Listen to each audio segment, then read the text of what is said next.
然后它这个是什么？它的没有，先拿出来，小颗的包起来，小颗的包起来，大颗的要拿出来捏。再一次，大颗的先收起来。学校不一样，不是你随便做的，注意看。大颗的拿出来。先把它捏成圆圆，搓圆圆的。好，放在掌心。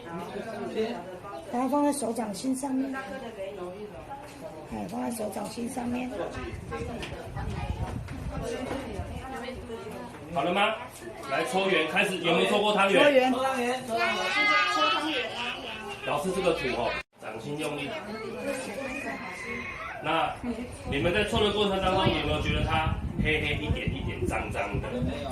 有没有跟你前面的小白熊不一样？有哦，来再一次，我们把它撕开。这个叫辛苦，因为小朋友在玩的过程当中，它表面会干掉，但是它里面还是软的。来，这个叫辛苦，辛苦就是。好，今天呢，小朋友来这边学捏面人呢，我们可以运用到双脚并用，然后接触到文化的传承。那捏完的，老师现在的材料有改进的哈。捏完的娃娃呢，它可以保存，永久保存。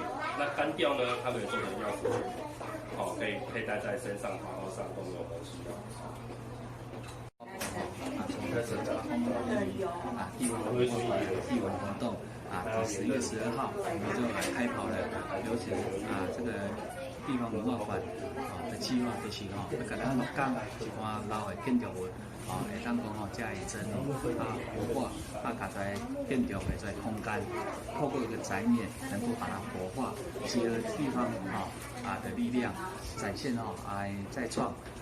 咱这地方这艺文的这环境，尤其这边的活动，有咱这手工艺的这体验，还有咱这文化导览一个小吃小礼的活动，还有咱这这人的培训以及咱这这正统的这体验。